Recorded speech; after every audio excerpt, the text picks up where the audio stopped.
You guys talk about brands, and you talk about Andre, or even a brand I was able to have from the NBA. How did you guys organically start your brand? To now you have festivals and people following you all over the world. 1.4 million subscribers. Yeah, I mean that's actually crazy. Y'all got it out the clap. basement. Yeah, Thank you. Appreciate it. I mean, the origin story really is formatted in purpose, to be honest with you. His career was as a financial advisor. I was a teacher.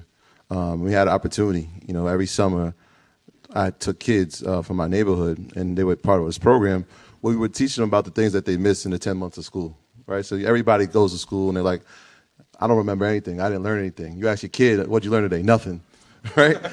And so it was like, all right, I felt very complicit in that. If kids are going to school, I'm a teacher, they're learning nothing. I'm not doing my job, but I'm getting paid.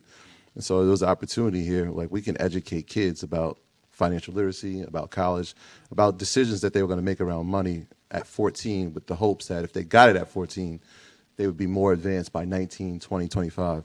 And so financial literacy was at the cusp of that. It was like, all right, bet. We're going to pay these kids to be in the program. Let's teach them about money.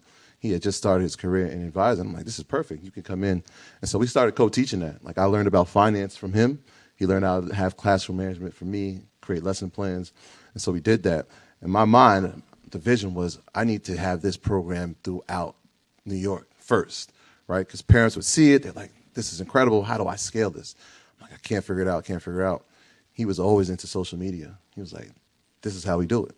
So he had our COO who's up there right now, Abdullah. He said, hey, look, shout out to Ab. Right. He was like, look, I want you to record the classrooms. I was like, oh, okay, whatever. I'm still trying to figure out how to scale this like physically. He was like, just keep recording the classroom. And he was huge on content, putting it up. And that led to him creating his own platform, right? He wanted to teach people about finance in a different way, right? Sometimes when we think about finance, it's a foreign language, right? And we were coming to like Rosetta Stone. We were coming like, let's break the monotony of this stush feeling when it came to financial education. Let's talk it in our language. And so he was doing that for multiple people, had his own public access show. I'll let him tell his story. And then people were like, wait, where's the rest of that? We need more of that. Where's the episode? And one day, we was just like, look, want to do a show? Let's do this podcast. We sat in my basement, and we're like, all right, let's do it. And that's how Earn Your Leisure was birthed, really. We came up with the name pretty quickly. He was already using it as a hashtag. And from there, it was consistent. We was like, all right, well, here's the vision. These are the 10 things we need to do. Here are 10 people we want to interview. Let's just go attack it. And really, it started with 3 iPhones and that idea, and it branded into what you see now. Yeah, I think it's. I don't want to cut you off. I just want you to. Can you explain to me what you took from the public access, and like just explain to me how that works within your story, and then how you knew how to maneuver into, subscribers, streaming, and all that, and the difference in the revenue streams and like how much is valued at. Yeah, I never went to business school, but I was always interested in business my whole life. So I was studying like real world case studies. So in 2012.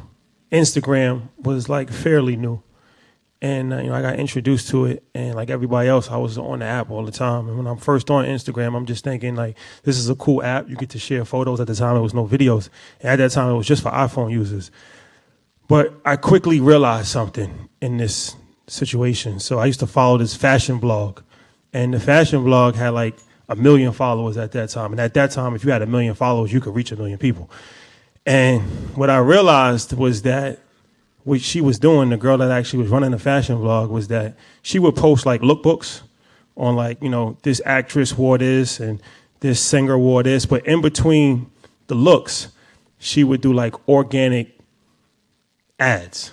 So it'd be like a small boutique in Philly that had a blazer. And you didn't really know it was an ad unless you was actually really studying it. So right then, I'm like, this is crazy, because how I was looking at it was like, okay, how many people subscribe to New York Times? Probably 1 million people in circulation from New York Times every single day. And how much money does it cost to run an ad in the New York Times? Like $50,000, hundreds.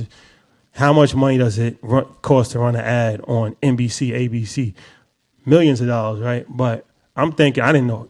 But I'm thinking to myself that they're probably paying her $500 or $1,000, but they can reach just as many people as all of these traditional outlets. So then that's when I was like, okay, advertising is going to change. This is the new wave. So I actually had a meeting with him, and I was explaining this to him, and I was like, we need to start a fashion blog.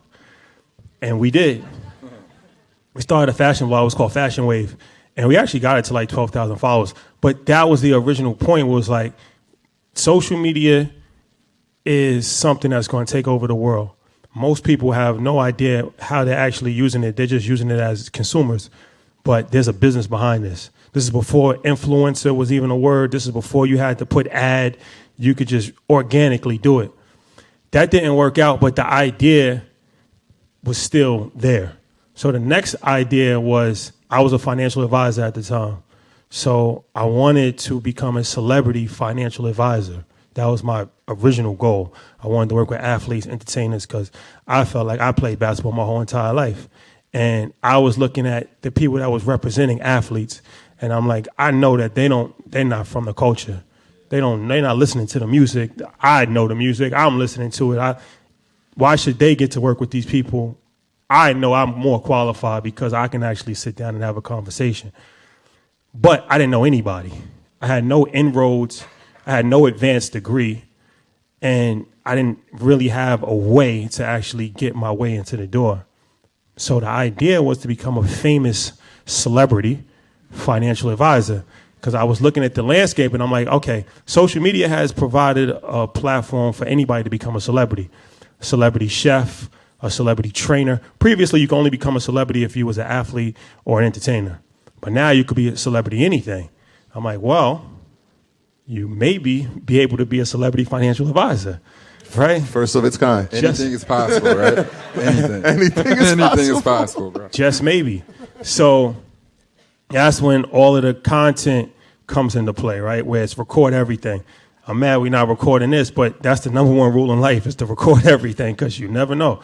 So we record. We're recording this, but you got to get. You got to get the organic. You got to get the organic. Cell phone footage algorithm breaker. So now it's like, okay, record the classroom, record selfie videos, record everything. To your question about the public access show, the number one rule in life is to cultivate relationships. There's a lot of number one rules in life, by the way. Just so y'all know. Yes. 3 more are coming. So you gotta cultivate, yes. You gotta cultivate relationships. So I was like, okay. At that time, I wanted to get in front of all like the top real estate developers and entrepreneurs and architects. These are people that have made a lot of money and successful, but nobody knows them. And what I realized is that the number one rule in life is that everybody wants to talk about themselves, right? So I'm like, okay, if I could provide a platform for somebody to talk about themselves, then now that's actually a way for me to build a relationship. So I get offered a public access show. I never looked at it as a public access show. I looked at it as a TV show. And that's how I pitched it. I would go to somebody and be like, I have a TV show. Do you want to be? Nobody's going to turn down being on a TV show, especially if they've never been on TV. So what that actually did was help me to sharpen my communication skills and learn how to actually interview people, right? So all of this is happening at the same time. We have a relationship from growing up together and working in the classroom, as he just described. And my social media following is building at the time.